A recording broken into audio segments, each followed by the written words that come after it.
अल्हम्दुलिल्लाहि रब्बिल आलमीन वस्सलातु वस्सलामु अला सय्यदिल अंबिया'i वल मुरसलीन अम्मा बअद फ़अऊज़ु बिल्लाहि मिनश शैतानिर रजीम बिस्मिल्लाहिर रहमानिर रहीम ववस्सैनल इंसाना बिवालिदैहि इहसानन हमलतहु उम्मुहु कुरहन व वदअतहु कुरहा सदक़ल्लाहुल अज़ीम इन्नल्लाह व मलाइकतहु युसल्लूना अलन नबी या अय्युहल्लज़ीना आमनू सल्लू अलैहि वसल्लिमू तस्लीमा। बवाज़े बुलंद दुरूद पाक पढ़ लीजिए। अस्सलातु वस्सलामु अलैका या सय्यदी या रसूल अल्लाह व अला आलिका व अस्हाबिका या सय्यदी या हबीब अल्लाह। अस्सलातु वस्सलामु अलैका या सय्यदी या नूर अल्लाह व अला आलिका व अस्हाबिका या सय्यदी या रहमतल लिल आलमीन। अल्लाह ताला ने वालिदैन को वो मकाम और मर्तबा दिया है कि समंदर का पानी अपनी गहराई के बावजूद खुश्क हो सकता है, मगर माँ बाप के दिल में जो शफकत है उसका पानी अपनी औलाद के लिए कभी खुश्क नहीं हो सकता। इंसान को किसी सायादार दरख्त के नीचे बैठने से वो चैन मुयस्सर नहीं आता जो राहत उसे माँ बाप के दामन से मुयस्सर आती है। इंसान दुनिया में कितनी ही बड़ी कुर्सी पर बैठ जाए उसको इतनी बुलंदी मुयस्सर नहीं आती जितनी बुलंदी उसे माँ बाप के कदमों से मुयस्सर आती है। इंसान के सर से बहुत ज्यादा बोझ उतारने से उसको इतनी राहत महसूस नहीं होती जितनी राहत उसे माँ बाप के दस्ते शफकत से हासिल होती है। इंसान को दुनिया के किसी लक़ब में या दुनिया की किसी इज्जत में या दुनिया के किसी अवार्ड में ऐसा सुरूर नहीं मिलता जैसा सुरूर उसे माँ बाप के बोले हुए मुख्तसर से जुमले से मुयस्सर आता है। ऐसे ही हुजूर सल्लल्लाहु अलैहि वसल्लम का फरमान अल-हावी लिल फतावा में इमाम जलालुद्दीन सयूती रहमतुल्लाह अलैह जिक्र करते हैं कि हुजूर सल्लल्लाहु अलैहि वसल्लम ने इरशाद फरमाया लौ अदरकतु वालिदैया औ अहदहुमा, काश कि मैं अपने वालिदैन को पाता या दोनों में से किसी एक को पा लेता। वाना फी सलातिल इशा, और हालत ये होती कि मैं इशा की नमाज में होता। वक़द क़राअतु फातिहतल किताब, और सूरत फातिहा की किरात कर चुका होता। तुनादी या मोहम्मद, मेरी माँ मुझे मोहम्मद कहकर पुकारती तो मैं क्या करता। लाजबतुहा लब्बैक, तो लब्बैक कहता हुआ माँ की खिदमत में हाजिर हो जाता। इस हदीस पाक में नबी पाक सल्लल्लाहु अलैहि वसल्लम ने सिर्फ कौली हदीस नहीं बल्कि फेली हदीस के जरिए क़यामत तक आने वाली अपनी उम्मत को ये पैगाम दिया कि मुझे ऐन नमाज की हालत में मेरी माँ आवाज दे तो मैं नमाज छोड़कर माँ के अदब एहतराम में माँ के पास चला जाऊं। तो बताओ मेरे उम्मतियों, तुम्हें अपने माँ बाप का कितना अदब एहतराम करना होगा। सरकार मदीना सल्लल्लाहु अलैहि वसल्लम ने इरशाद फरमाया जिसने अपनी माँ की आंखों के दरमियान बोसा दिया वो बोसा उसके लिए जहन्नम की आग से हिजाब होगा। सरकार मदीना का फरमाने रहमत निशान है कि जब औलाद अपने माँ बाप की तरफ रहमत की नजर करे तो अल्लाह ताला उसके लिए हर नजर के बदले हज मबरूर यानी मकबूल हज का सवाब इनायत फरमाता है।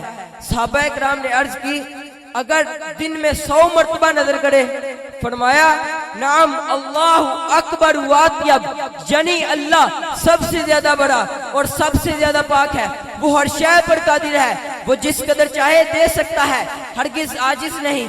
लिहाजा अगर कोई अपने माँ बाप की तरफ 100 तो क्या 1000 बार भी रहमत की नजर करेगा तो अल्लाह ताला उसके लिए 1000 मकबूल हज का सवाब इनायत फरमाएगा।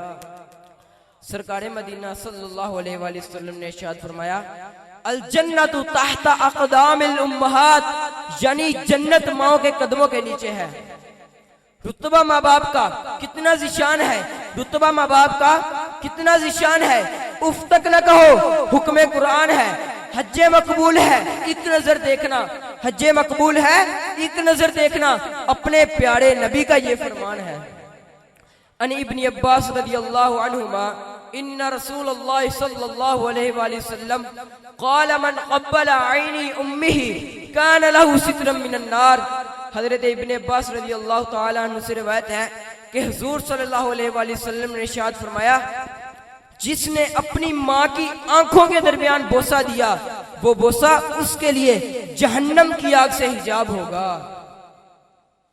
میرے معزز اور میرے محترم سامعین اکرام، آج کے اس دور میں ہمارے معاشرے کی حالت اور کنڈیشن یہ ہے کہ آج مسلمان نوجوان اپنے ماں باپ کو برا بھلا کہتا ہے، ان کا کہنا نہیں مانتا۔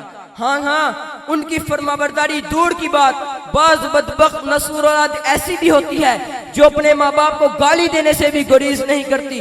جی ہاں سامعین اکرام، ہمارا معاشرہ اتنا گر چکا ہے کہ سکی اولاد اپنے ماں باپ پر ہاتھ اٹھاتی ہے، ان پر ظلم کرتی ہے۔ اے میرے نوجوان بھائیو، ہمارے معاشرے کا وہ پہلو بھی دیکھنے کو ملتا ہے جو جہالت اور تاریکی میں اتنا ڈوب چکا ہے کہ سکی اولاد اپنے ماں باپ کو قتل کر دیتی ہے۔ اے میرے نوجوان بھائیو، میں آپ سے مخاطب ہوں، بتاؤ کیا آج مسلمان نوجوان اپنے ماں باپ پر ظلم کرے گا، ان کو مارے گا؟ یاد رکھیے، ہمارے والدین کے ہم پر بہت سی احسانات ہیں۔ ماں نے ہمیں 9 ماہ تکلیف کے ساتھ پیٹ میں رکھا، پھر تکلیف کے ساتھ جنم دیا، پھر پیار اور محبت سے 2 سال تک نے اپنی چھاتی سے لگا کر ماں نے ہمیں دودھ پلایا، اور باپ نے اپنی جوانی ہم جوانوں پر قربان کر دی، اور ہماری خاطر سردی اور گرمی کی پرواہ کیے بغیر صبح سے شام تک محنت اور مشقت کی۔ باپ کی محنت اور مشقت کی وجہ سے شام کو ہمیں کھانا ملا۔ جب ہم بیمار ہوئے، ماں باپ ساری رات ہمیں لے کر بیٹھے رہے۔ ماں باپ وہ ہیں جنہوں نے اپنے منہ کا نوالا نکال کر ہمارے منہ میں ڈالا۔ ماں باپ وہ ہیں جنہوں نے ہمیں بولنا سکھایا۔ ماں باپ وہ ہیں جنہوں نے ہمارے ناز و نخرے برداشت کیے۔ ماں باپ وہ ہیں جنہوں نے ہمیں انگلی پکڑ کے چلنا سکھایا۔ اے میرے نوجوان بھائیو، ماں باپ وہ ہیں جنہوں نے ہمیں اس وقت سہارا دیا جس وقت ہم بے بس و مجبور تھے۔ ماں باپ کے کن احسانات کو بیان کیا جائے؟ الغرض ماں باپ کے احسانات کو شمار کرنا میری طاقت سے باہر ہے۔ اب بس میں اپنے نوجوان بھائیوں سے یہ عرض کرنا چاہتا ہوں کہ کل ہمیں ماں باپ کی ضرورت تھی، آج ہمارے ماں باپ کو ہماری ضرورت ہے۔ خدارا ان کی قدر کر لیں۔ اور ہمارے ماں باپ میں سے کسی کو شوگر ہے، کوئی بلڈ پریشر کا مرض ہے، کوئی ٹی بی کا شکار ہے، کوئی فالج کا، اور کسی کو کینسر کے مرض نے تنگ کیا ہوا ہے، اور کسی کو گردے زندگی گزارنے نہیں دے رہے۔ الغرض ہمارے ماں باپ کی ہڈیاں کمزور ہو گئیں، بال سفید ہو گئے، کمر جھک گئی، چلنا مشکل ہو گیا۔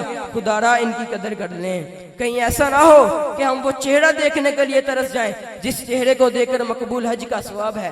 کیا ہمیں اس وقت قدر آئے گی جب ماں باپ کے جنازے کی چارپائی گھر سے باہر جا رہی ہوگی، جب ماں باپ کا جنازہ ہمارے سامنے پڑا ہوگا، جب ماں یا باپ کو قبر میں اتار رہے ہوں گے؟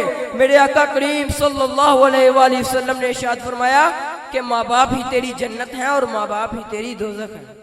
کسی شاعر نے کیا خوب کہا ہے، دنیا میں لاجواب ہے ماں باپ کا چہرہ، دنیا میں لاجواب ہے ماں باپ کا چہرہ، کھلتا ہوا گلاب ہے ماں باپ کا چہرہ، دل دکھانا چھوڑ دے ماں باپ کا، دل دکھانا چھوڑ دے ماں باپ کا، ورنہ اس میں ہے خسارہ آپ کا۔ وما علیہ الا البلاغ المبین۔ ماشاءاللہ یہ ہمارے بھائی ہماری قومی زبان اردو میں ماں باپ کی شان کو بیان کر رہے تھے۔ اللہ تعالیٰ ان کے علم و عمل میں برکتیں عطا فرمائے اور ہم سب کو والدین کا ادب و احترام کرنے کی توفیق عطا فرمائے۔ جی ناظرین، اب انتظار کی گھڑیاں ختم ہوئی، اب میں اس سلسلے کے لیے دعوت دینے جا رہا ہوں جس کے فائنل کو دیکھنے کے لیے بہت سے عاشقان رسول کی آنکھیں بےتاب تھی۔ میری مراد جامعۃ النور اسلامک سنٹر کا نیو سلسلہ ان میں ذہین کون کے لیے میں دعوت دیتا ہوں۔ اس سلسلے کے دونوں ہوسٹ کو جو کہ ہمارے جامعۃ النور اسلامک سنٹر کے شعبہ درس نظامی کے درجہ اولا سے حافظ چاند علی قادری صاحب اور ان کے ہمراہ محمد نور الحسن مجددی صاحب کہ وہ سٹیج پر تشریف لائیں اور آ کر اپنے سلسلے کا آغاز فرمائیں۔ ان کی آمد سے قبل ثواب کیے نعرہ لگائیے، نعرہ تکبیر، نعرہ رسالت، نعرہ حیدری، ہر صحابی نبی، نعرہ حیدری۔